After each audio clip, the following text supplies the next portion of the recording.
राधे राधे। जय श्री कृष्णा। क्या आप इस बात में विश्वास करते हैं कि अच्छे कर्मों का फल अच्छा और बुरे कर्मों का फल हमेशा बुरा होता है? आइए जानते हैं इस कहानी के माध्यम से। बहुत समय पहले की बात है। किसी गांव में एक बहुत ही ज्ञानी पंडित रहता था।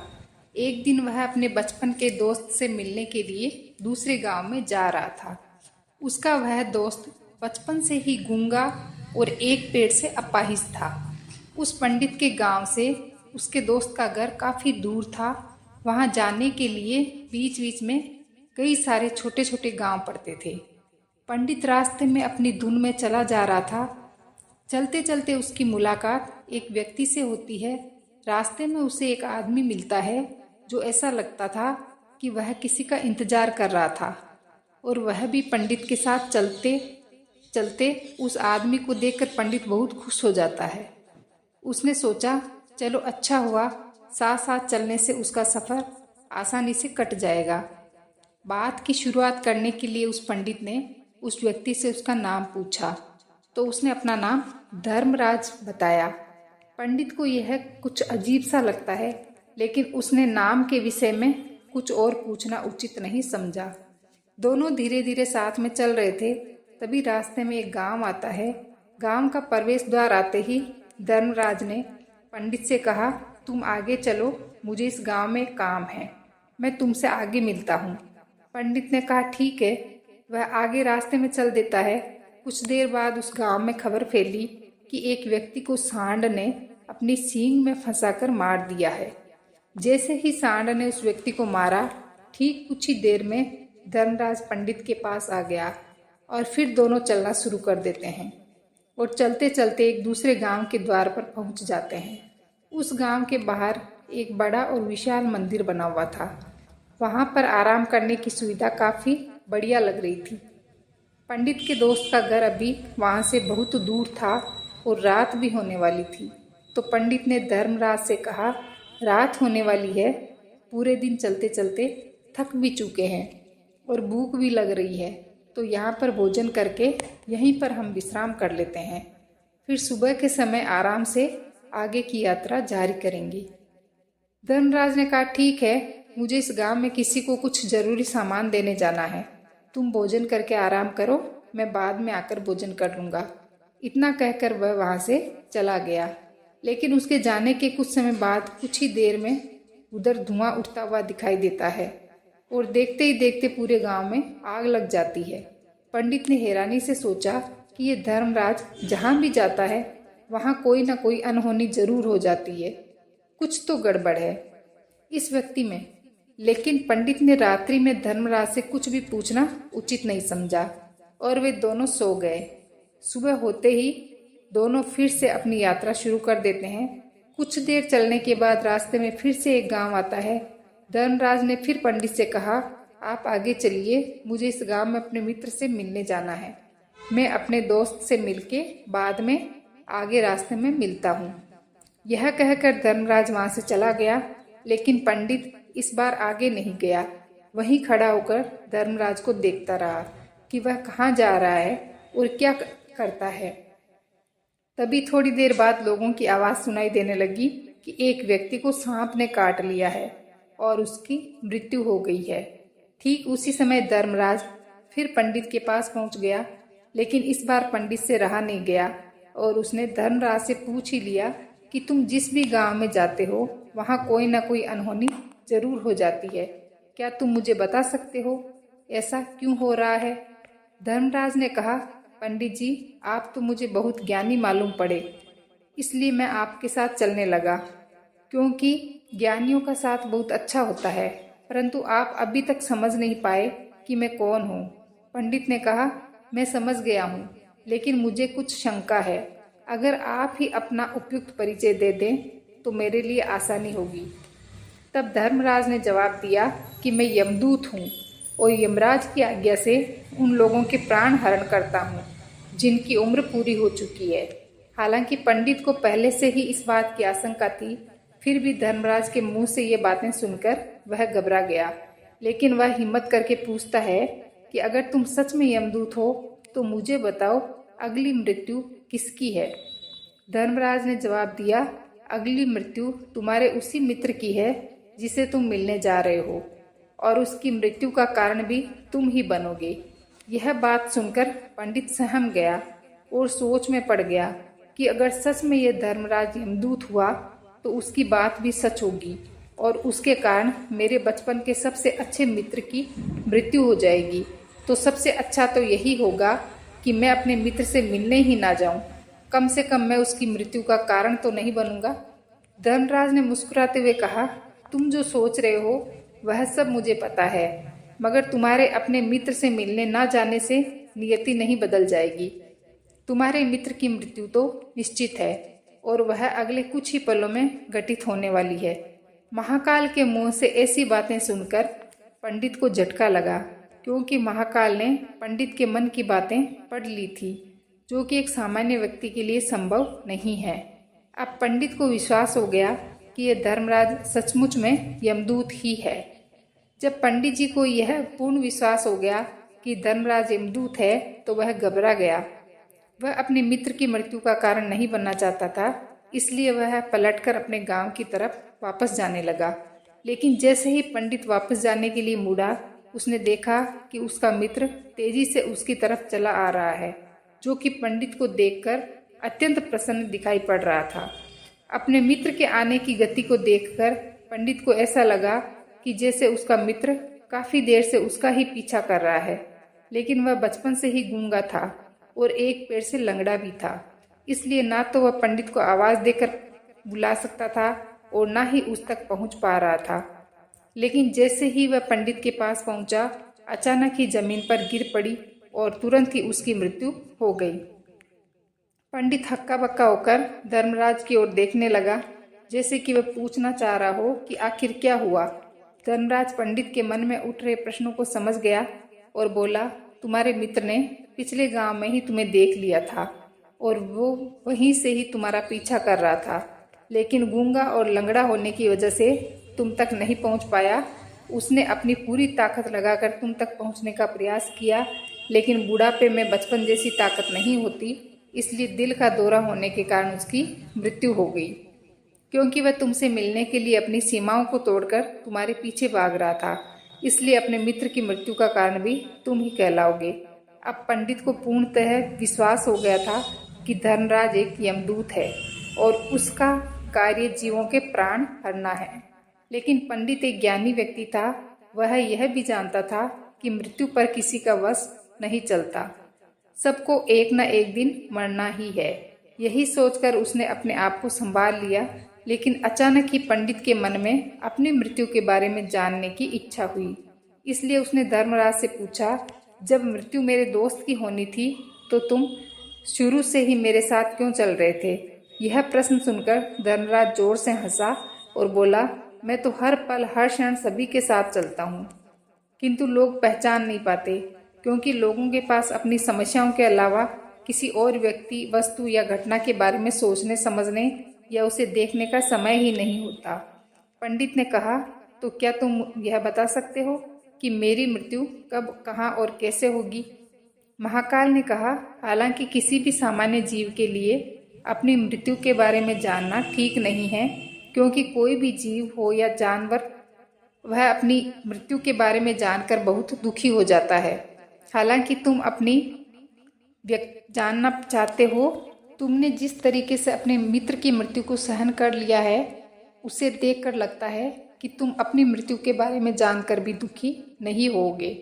महाकाल ने कहा, तो सुनो, तुम्हारी मृत्यु आज से ठीक 6 महीने बाद आज ही के दिन किसी दूसरे राज्य में फांसी लगने से होगी।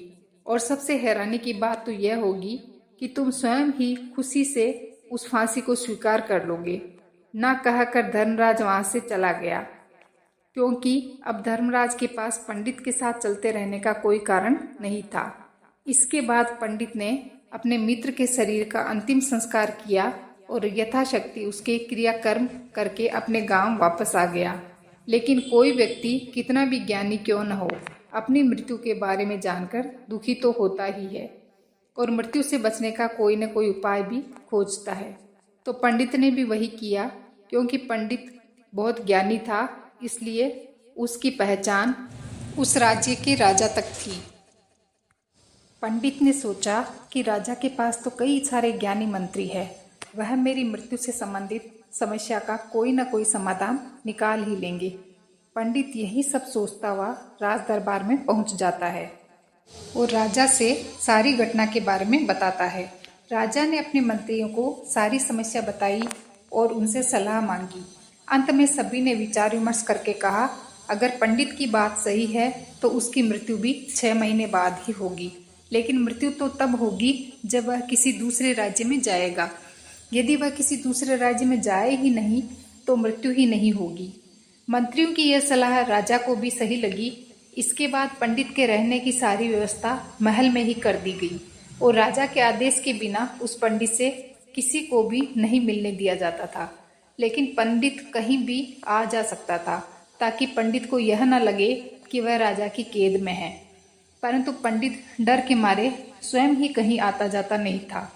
धीरे धीरे महीने गुजरते गए और पंडित की मृत्यु का समय नजदीक आने लगा और अंततः वह भी दिन आ गया जिस दिन पंडित की मृत्यु होनी थी। तो जिस दिन पंडित की मृत्यु होनी थी उसकी एक रात पहले पंडित डर के मारे जल्दी ही सो गया ताकि जल्दी से वह रात बीत जाए और अगला दिन आ जाए ताकि उसकी मृत्यु टल सके। यही सोचकर वह जल्दी सो जाता है, लेकिन पंडित को नींद में चलने की बीमारी थी और अपनी इसी बीमारी के बारे में वह स्वयं ही नहीं जानता था। तो फिर राजा, मंत्री या किसी वेद को इसके बारे में बताने का कोई प्रश्न ही नहीं उठता। पंडित अपनी मृत्यु को लेकर बहुत चिंतित था। वह पिछले कई दिनों से ठीक से सो भी नहीं पा रहा था और नींद में चलने की बीमारी भी तभी होती है जब व्यक्ति ठीक से सो नहीं पाता है। तो उस रात भी पंडित को नींद में चलने का दौरा पड़ा। वह उठा और महल से निकलकर अस्तबल में गया। क्योंकि पंडित राजा का खास मेहमान था, इसलिए किसी भी पहरेदार ने उसे नहीं रोका और न ही किसी तरह की कोई पूछताछ की। अस्तबल में पहुंचकर वह सबसे तेज चलने वाले घोड़े की पीठ पर सवार होकर नींद में ही अपने राज्य की सीमा से बाहर दूसरे पड़ोसी राज्य में चला गया। इतना ही नहीं, वह दूसरे राज्य के राजा के महल में पहुंच गया। उस महल के पहरेदार ने भी उसे नहीं रोका और न ही कोई पूछताछ की। सभी लोग रात्रि का अंतिम प्रहर होने के कारण गहरी नींद में थे। वह पंडित सीधे राजा के सैन्य कक्ष में पहुंचा जहां राजा और रानी सो रहे थे। वह पंडित वहीं जाकर सो गया। सुबह हुई तो राजा ने पंडित को रानी के बगल में सोया हुआ देखा तो राजा बहुत क्रोधित हो गया। राजा ने पंडित को कैद करने का आदेश दे दिया। पंडित गिरफ्तार हो गया, लेकिन पंडित तो खुद भौचक्का रह गया। उसे तो कुछ समझ नहीं आ रहा था कि आखिर वह दूसरे राज्य में और राजा के शयन कक्ष में कैसे पहुंचा, लेकिन वहां उसकी यह सब सुनने वाला कोई नहीं था। अगली सुबह राजा ने पंडित को दरबार में पेश करने का आदेश दिया। कुछ देर बाद उस पंडित को दरबार में लाया गया। पंडित को देखते ही राजा इतना आग बबूला हो गया कि उसे फांसी पर चढ़ा देने का हुक्म दे दिया। फांसी की सजा सुनकर पंडित कांप गया, लेकिन फिर भी थोड़ी सी हिम्मत जुटाकर राजा से बोला, महाराज, मैं नहीं जानता कि मैं राजमहल तक कैसे पहुंचा। मैं यह भी नहीं जानता हूं कि आपके शयन कक्ष तक मैं कैसे आया और आपके महल के किसी पहरेदार या सैनिक ने मुझे क्यों नहीं रोका। लेकिन मैं इतना जरूर जानता हूं कि आज मेरी मृत्यु होनी थी और वह होने भी जा रही है। राजा को यह बात थोड़ी अजीब लगी। उसने पंडित से पूछा, तुम्हें कैसे पता कि आज तुम्हारी मृत्यु होने वाली है? राजा के इस प्रश्न के जवाब में पंडित ने पिछले 6 महीनों का सारा वाकया राजा को सुना दिया और बोला, महाराज, मेरा क्या किसी भी सामान्य व्यक्ति में इतना साहस नहीं कि वह राजा के शयन कक्ष में राजा की उपस्थिति में रानी के साथ सो जाए। राजा को पंडित की बात में थोड़ा तर्क दिखाई पड़ा, परंतु उसने सोचा कि यह मृत्यु से बचने के लिए धर्मराज और उसके द्वारा अपनी मृत्यु की भविष्यवाणी की कहानी बना रहा है। इसलिए राजा ने पंडित से कहा, यदि तुम्हारी बात सत्य है और आज ये तुम्हारी मृत्यु का दिन है, जैसा कि यमदूत धर्मराज ने तुमसे कहा था, तो आज तुम्हारी मृत्यु का कारण मैं नहीं बनूंगा। लेकिन यदि तुम्हारी बात झूठी निकली तो निश्चित ही आज तुम्हारी मृत्यु का दिन होगा। क्योंकि जिस राज्य से पंडित आया था उस राज्य का राजा उस राजा का मित्र था। इसलिए इस राजा ने तुरंत अपने 2 सैनिकों को पड़ोसी राजा के पास भेजकर पंडित की बात की सत्यता का प्रमाण मांगा। भेजे गए सैनिक शाम तक लौटे और उन्होंने राजा को बताया कि महाराज, पंडित जो कुछ भी कह रहा है वह सब सत्य है। पड़ोसी राज्य के राजा ने पिछले 6 महीने से पंडित के रहने की सारी व्यवस्था अपने ही महल में कर रखी थी। पंडित राजा का खास मेहमान था। कल शाम राजा आखिरी बार पंडित से उसके कक्ष में मिले थे और उसके बाद यह इस राज्य में कैसे पहुंच गया, इसकी जानकारी किसी को भी नहीं है। इसीलिए उस राज्य के राजा के अनुसार पंडित को फांसी की सजा देना ठीक नहीं है। लेकिन राजा के सामने एक नई समस्या थी, क्योंकि उसने बिना पूरी बात जाने ही पंडित को फांसी की सजा सुना दी थी। इसलिए अगर पंडित को फांसी नहीं दी जाती तो राजा के वचन का अपमान हो जाएगा।